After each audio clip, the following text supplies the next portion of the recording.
మీరు రాబోయే సంవత్సరం అంతా కూడా ఇలానే సంతోషంగా నవ్వుతూ కళకళలాడుతూ ఆనందకరంగా వర్ధిల్లాలని మనసారా ప్రభునామంలో మిమ్మల్ని దీవిస్తూ ఉన్నాను. సియోనులో నుండి నా ప్రభు మిమ్మల్ని ఆశీర్వదించునుగాక. ఆమేన్. రైట్. లూకాసు వార్త 16వ అధ్యాయము 19వ వచనం నుంచి ధనవంతుడు లాజరు స్టోరీ ఉంటుంది. అందులో ఉంటుంది 21వ వచనం, 25వ వచనం, 21 నుంచి చదువుకోవచ్చు. మొత్తం 19 నుంచి ధనవంతుడు లాజరు స్టోరీ ఉంటుంది. కరెక్ట్గా ఆ మొక్క 25లో ఉందంట, చూడండి.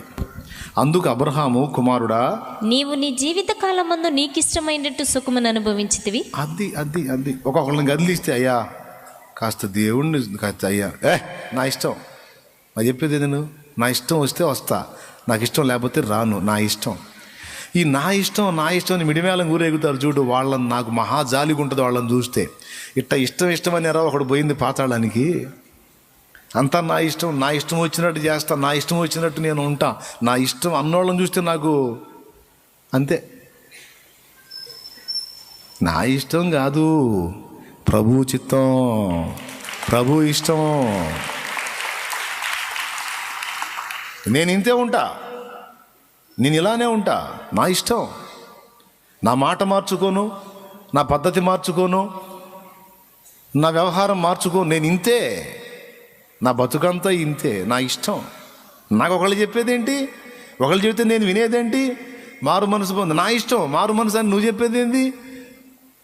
చర్చికి వస్తున్నావు కదా, బాప్తిజం పొందని నువ్వు చెప్పేది ఏంది? నా ఇష్టం అయితే పొందుతా, లేకపోతే లేదు. సరే, నీ ఇష్టం అనే మనం వదిలేస్తాం. ఈ నా ఇష్టం అనే వాళ్ళందరి టీము పాతాళ అగ్నిలో ఉంది ప్రజెంటు.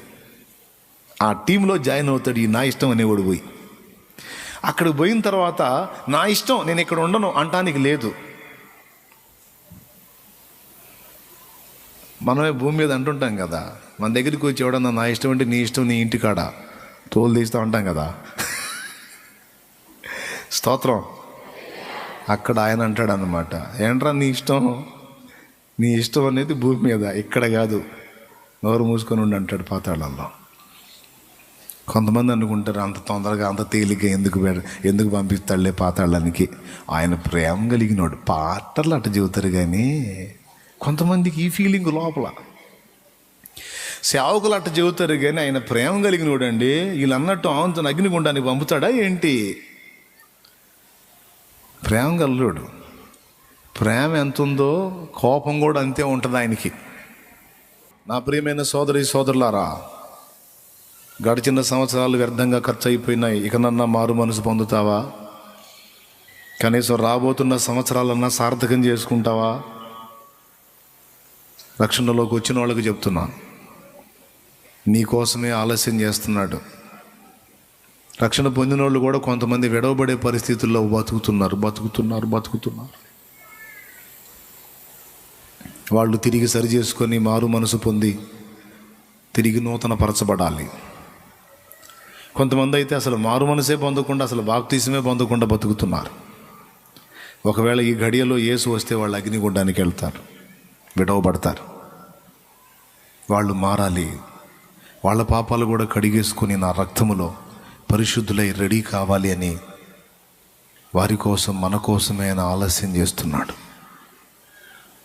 ఈ సంగతి అర్థమైన వాళ్ళలో ఎవరైనా ఇంకా బాప్తిస్మం పొందిన వాళ్ళు ఉంటే, ఈ పాత సంవత్సరంలో పాత జీవితాన్ని త్యజించి జనవరి 1 అయిపోయింది, ఇక స్టార్ట్ అవుతుంది. ఇంకా కొన్ని సెకండ్స్లో, కొన్ని నిమిషాల్లో ఇక నూతన వసంతంలోని, నూతన వత్సరంలోనికి కడగబడి, పరిశుద్ధపరచబడి, పరిశుద్ధులుగా అడుగుపెట్టి ఇక జీవితాన్ని క్రీస్తుకు అంకితం చేసుకొని బతకాలని ప్రేమతో పిలుపునిస్తున్నా.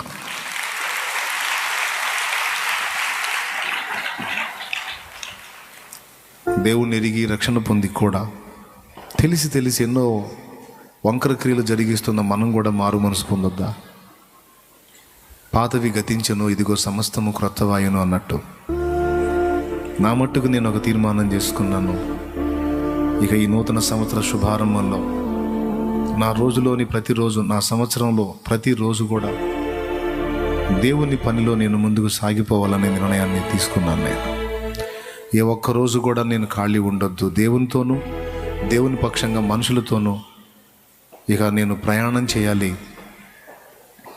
నా భక్తి జీవితాన్ని కాపాడుకుంటూ అనేకుల్ని హెచ్చరించడానికి, అనేకుల్ని రక్షించడానికి ఇక ఈ నూతన సంవత్సర శుభారంభం ఇక ప్రతిరోజు ఎక్కడో చోట నేను క్రీస్తుని గురించి ప్రకటించాలనే నిర్ణయానికి వచ్చాను. ప్రతిరోజు ఒక్కరోజు కూడా మిస్ కాకుండా దేవుని పని చేయాలి అనేది ఒక నిర్ణయంగా నేను చేసుకున్నాను. ఎందుకంటే నా సంవత్సరములు ఎన్నో, నా దినముల అంతం ఎప్పుడో నాకు తెలియదు. అది నా దేవునికే తెలుసు. కాబట్టి నాకు ఆయన ఇచ్చిన ఈ ఆయుష్కాలంలో, ఈ జీవిత కాలంలో ఇప్పటికీ అనేకుల్ని వెలిగించడానికి దేవుడు కృపనిచ్చాడు. ఇక ఇవ్వబడిన ఆయుష్కాలంలో ఇంకా అనేకుల్ని వెలిగించడానికి నేను క్రీస్తు కొరకు పరిగెత్తాలని దృఢ నిశ్చయానికి వచ్చాను. నా కోసం మీరు కూడా ప్రార్థన చేయండి.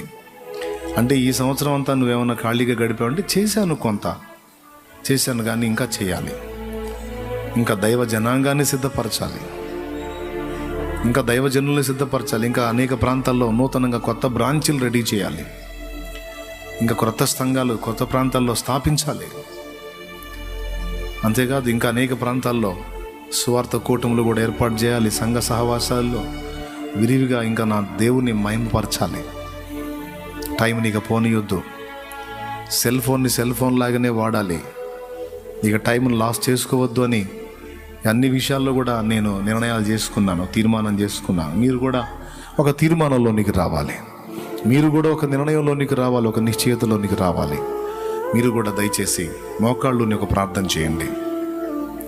ఎక్కడ వాళ్ళు అక్కడ మోకాళ్ళుని ఒక ప్రార్థన చేయండి. అందరూ సరిదిద్దుకుందాం, సరి చేసుకుందాం. పోయిన సంవత్సరం రక్షించిన ఆత్మల కంటే ఎక్కువ ఆత్మలు ఈ సంవత్సరం నువ్వు రక్షించాలి. పాతవి గతించిన అన్నదానిలో సంవత్సరమే కాదు, ఆ దినములే కాదు, ఆ దినములతో పాటు నీ పాపములు కూడా గతించిపోనట్లు దేవుడు చేయబోతున్నాడు. చేసేశాడు. నీ పాపములను కూడా క్షమించి ఉన్నాడు. దయచేసి ఇక మారు మనసు పొందు. ఇక నుంచి అయినా క్రీస్తు కొరకు ఒక నూతన సృష్టిగా, నూతన జీవితంలో నీకు ప్రవేశించు. ప్రార్థన చేద్దాం తండ్రి. నేను కూడా ఒక నూతన తీర్మానాన్ని చేసుకుంటున్నా. తెలిసి తెలియక వెర్రిమొర్రి చేష్టలు చేశాను, పిచ్చి పిచ్చి పనులు చేశాను, కొన్ని దినములు వ్యర్థపుచ్చుకున్నాను, టైంపాస్ వ్యవహారాలు చేశాను. తప్పు క్షమించు. ఇంకా చేయను. ఇక టైంని పోనీయను. ఇక నా దినములను వ్యర్థపుచ్చుకోను. అర్థవంతంగానే ఖర్చు పెట్టాలి. ప్రభువా, నన్ను అనుగ్రహించు తండ్రి. గడిచిన కాలం అంతట్లో కూడా నా నుండి జరిగిన తప్పిదములన్నిటిని బట్టి క్షమాపణ అడుగుతున్నాను. శరీర సంబంధంగా నేను చేసిన ఆలోచనలను క్షమించమని నేను కోరుకుంటున్నాను. తప్పు దిద్దుకొని నీ కొరకు నీతిగా బ్రతకడానికి ఒక మంచి తీర్మానం చేసుకుంటుండగా నన్ను బలపరిచి, నా తీర్మానాన్ని స్థిరపరిచి, నీ కొరకు నేను వెలిగించబడి, నీ ఆత్మతో వెలిగించబడి అనేకుల్ని వెలిగించినట్లు నన్ను బలపరచు తండ్రి. నన్ను బలపరచు. నీ అభిషేకంతో, పరిశుద్ధాత్మ నింపుదలతో నన్ను నింపి నడిపించు. కృపతో జ్ఞాపకం చేసుకో తండ్రి. నీ కృతజ్ఞతా స్తోత్రాలు, నీకు వందనాలు చెల్లిస్తా ఉన్నాను దేవా. కరుణ చూపండి, కనికరించండి, నన్ను బలపరచండి దేవా. నన్ను అభిషేకించండి. క్రొత్త సంవత్సరంలో క్రొత్త తైలముతో నన్ను అభిషేకించండి. నా బలహీనతలన్నిటినీ అధిగమించాలి, నేను జయించాలి. నీ కొరకు నీతి ఫలమును ఫలించాలి, ఆత్మ ఫలమును ఫలించాలి, ఆత్మల పంటను కోయాలి. మునుపటి కంటే అధికమైన రీతిని సేవ చేయాలి. నన్ను కనికరించు. నా మారు మనసును అంగీకరించు. నా తీర్మానాన్ని హర్షించు. నూతన వాగ్దానముతో నన్ను అభిషేకించు, ఆశీర్వదించు. నూతన వాగ్దానముతో నన్ను తృప్తిపరచు దేవా. నూతన తైలముతో నన్ను అభిషేకించు. నూతన వాగ్దానముతో నన్ను దర్శించు తండ్రి. నీవిచ్చే మాట నాకు శిలాశాసనం ప్రభు. అది నిశ్చయముగా నెరవేరుతుంది. నా ఎడల నెరవేర్చు. ఏ విధమైన కీడులో పడకుండా నన్ను, మమ్మల్ని తప్పించు. విశ్వాసము నుండి తొట్టుపడకుండా, త్రప్పిపోకుండా, సంవత్సరానికి భక్తిహీనత పెరుగుతుంటే, సమాజంలో చెడుతనం ఎక్కువ అవుతుంటే దాని ఎఫెక్ట్ నా మీద పడకుండా నన్ను నేను కాపాడుకొని ఇతరులను కూడా కాపాడటానికి నాకు శక్తిని.